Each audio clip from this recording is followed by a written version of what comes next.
Welcome to my channel Christian Apologet. Salam Sobat Christian Apologet dimanapun berada. Segala pujian syukur kita naikkan hanya kepada Allah Tritunggal. Puji nama Tuhan. Terima kasih untuk setiap dukungan dari sobat sekalian. Kiranya Tuhan Yesus terus memberkati kita dan kita senantiasa dapat bertumbuh iman kita di dalam Tuhan Yesus Kristus, agar kehidupan kita boleh menjadi saksi Tuhan di tengah-tengah dunia yang semakin jahat ini. Puji nama Tuhan. Nah, di dalam kesempatan kali ini kita akan belajar bersama-sama tentang ketuhanan Yesus Kristus. Karena apa? Karena banyak sekali ajaran-ajaran yang mengajarkan tentang Yesus itu bukanlah Tuhan. Mereka hanya mengaku Yesus itu hanyalah manusia biasa. Mereka mengaku Yesus itu hanyalah nabi. Mereka mempercayai Yesus itu hanyalah manusia yang punya moral yang tinggi, karunia-karunia yang luar biasa. Nah, apakah betul demikian? Maka kita akan pelajari bagian ini dengan secara detail. Oleh karena itu, mari kita simak bersama-sama supaya kita dapat memberikan pembelaan iman kita kepada setiap mereka yang menolak Yesus adalah Tuhan. Ya, yang pertama itu datang dari ajaran yang bernama Ebionisme. Ini ajaran sesat abad pertama, di mana Ebionisme itu dia menyangkal keilahian Yesus Kristus. Dia tidak percaya Yesus itu adalah Tuhan. Kemudian dia juga tidak percaya bahwa Yesus itu dikandung oleh Roh Kudus. Dia mempercayai Yesus itu berasal dari benih Yusuf. Artinya ada hubungan seksual antara Yusuf dan juga Maria sehingga lahirlah Yesus. Nah, dia percaya hal itu. Kemudian dia mempercayai Yesus sebagai manusia biasa dengan karunia-karunia yang luar biasa. Kemudian dia mempercayai Yesus sebagai Mesias yang dinubuatkan, namun hanya sebatas manusia dan bukan Allah. Jadi dari konsep Ebionisme ini mengajarkan bahwa Yesus bukan Tuhan. Yesus itu tidak dikandung oleh Roh Kudus, tetapi hasil hubungan antara Maria dan Yusuf. Dan dia percaya Yesus hanyalah manusia biasa dengan karunia luar biasa. Dan dia percaya Yesus itu hanyalah manusia biasa yang telah dinubuatkan oleh kitab suci, tetapi dia bukan Tuhan. Nah, ini ajaran sesat abad pertama yang bernama Ebionisme. Lalu kemudian ada juga yang bernama Doketisme. Ya, Doketisme ini selain dia juga ajaran sesat, ini sangat bertentangan dengan konsep Ebionisme yang tadi yang pertama. Kalau Doketisme itu malah sebaliknya, ya. Dia percaya Yesus adalah Allah, tetapi di satu sisi dia tidak percaya Yesus adalah manusia. Ya, jadi ini kebalikan dari ajaran Ebionisme. Kalau Ebionisme tadi percaya Yesus itu hanyalah manusia biasa dan bukan Tuhan, tetapi kalau Doketisme percaya Yesus itu adalah Allah, tapi dia tidak atau dia bukan, ya, manusia. Yaitu ajaran sesat yang kedua yang bernama Doketisme. Lalu yang berikutnya Gnostik, ya, atau Gnosis, ya, intelektual, ya. Dia menyangkal kemanusiaan Yesus. Bagi Gnostik, Yesus itu bukan manusia, ya. Yang dimaksud adalah bahwa Yesus itu tidak benar-benar datang ke dalam dunia dalam wujud manusia, melainkan dalam wujud roh. Nah, ini paham daripada Gnostik, ajaran sesat yang hanya percaya bahwa Yesus datang ke dalam dunia dalam wujud roh, bukan wujud manusia, yaitu ajaran Gnostik. Lalu kemudian ada yang bernama Montanisme atau Montanus, ya. Dia percaya bahwa Roh Kudus itu tidak pernah turun ke atas murid-murid. Roh Kudus hanya turun pada zamannya. Jadi dia menolak kitab suci yang berbicara tentang pada saat hari Pentakosta. murid-murid menerima pencurahan Roh Kudus. Dia menolak itu dan dia mengatakan bahwa Roh Kudus turun pada zaman dia, bukan pada zaman murid-murid ya. Kemudian ada yang namanya Arianisme. Arianisme itu ya dipelopor oleh seorang yang bernama Arius ya. Dia punya paham yang mengatakan bahwa Yesus itu bukanlah Allah. Yesus itu hanyalah ciptaan yang tertinggi dan Yesus tidak ada di dalam kekekalan. Ini mbahnya saksi Yehova ya. Jadi saksi Yehova itu bersumber paham mereka itu dari ajaran Arianisme ya. Nah, dia percaya Yesus bukan Tuhan, bukan Allah. Yesus itu hanyalah ciptaan yang tertinggi dan Yesus tidak ada di dalam kekekalan. Itu bagi ajaran Arianisme. Kemudian ada yang bernama Apolinarisme atau Apollinarius ya. Itu dia mengatakan Yesus itu benar-benar datang ke dalam dunia memiliki tubuh insani, sedangkan pikiran dan rohnya adalah kepunyaan Allah Bapa. Jadi Yesus tidaklah seutuhnya manusia. Nah, jadi dia percaya Yesus itu datang dengan tubuh insani, tetapi roh dan pikirannya adalah kepunyaan Allah Bapa, sehingga dia tidak seutuhnya manusia. Wah, ini gawat ya. Kemudian ada Pelagianisme atau Pelagius ya. Dia mengatakan bahwa semua manusia dilahirkan dalam keadaan baik dan tanpa dosa. Tentu ini bertentangan dengan firman Tuhan. Karena apa? Karena firman Tuhan jelas mengatakan bahwa semua orang berdosa, semua orang tidak ada yang baik, tidak ada yang berlaku baik, tidak ada yang mencari Allah, semua orang telah menyeleweng dan semua orang telah kehilangan kemuliaan Allah. Artinya bahwa paham tentang semua manusia dilahirkan dalam keadaan baik dan tanpa dosa itu tidak benar, karena Alkitab sendiri mencatat semua orang berdosa dan telah kehilangan kemuliaan Allah. Lalu kemudian ada yang paham yang berikutnya atau ajaran sesat yang berikutnya itu yang bernama Kerintus ya. Jadi ajaran sesat yang bernama Kerintus ini dia memberikan pandangannya bahwa Yesus itu sebenarnya bukan Allah. Awalnya Yesus itu bukanlah Allah, tapi Yesus itu kemudian menjadi Allah pada saat dibaptis ya. Jadi pertama Yesus itu bukan Allah, tapi pada saat Yesus dibaptis, Yesus menjadi Allah. Dan Yesus itu berhenti menjadi Allah pada saat Yesus disalibkan. Nah, ini konsep daripada Kerintus ya, ajaran sesat yang bernama Kerintus. Jadi Yesus bukan Allah, tapi pada saat Yesus dibaptis, Yesus menjadi Allah, dan Yesus berhenti menjadi Allah pada saat Yesus dibaptis. Nah, kemudian teologi liberal juga mengatakan bahwa Yesus Kristus itu sebagai manusia yang memiliki moral yang sangat tinggi, sehingga dia diangkat menjadi Allah.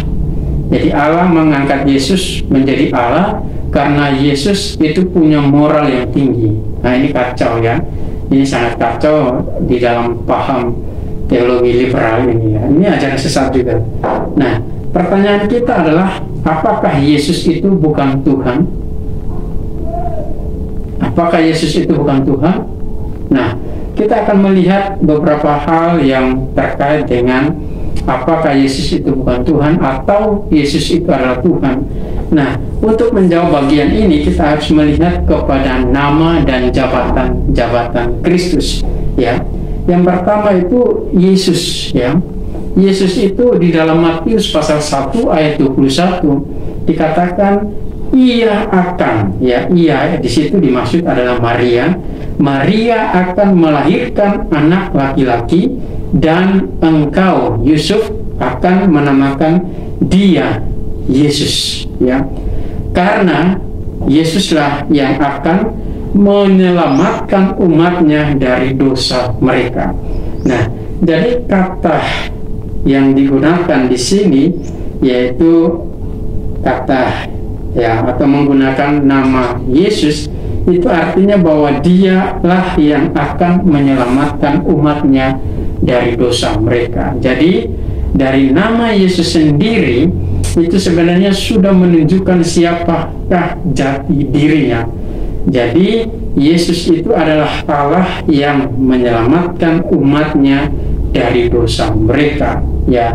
Jadi dari nama Yesus sendiri kita sudah menemukan siapakah jati diri Yesus, yaitu dia adalah Allah, dia adalah Tuhan yang menyelamatkan umatnya dari dosa-dosa mereka. Kemudian jabatan yang kedua itu adalah jabatan Kristus, ya.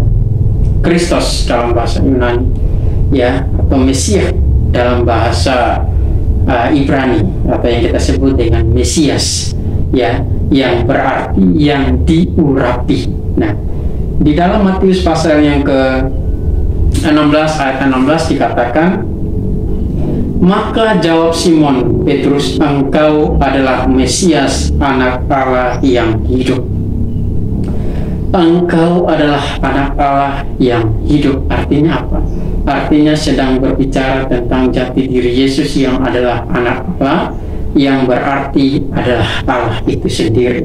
Jadi dari kedua hal ini kita dapat menemukan Yesus itu adalah yang menyelamatkan umatnya dari dosa.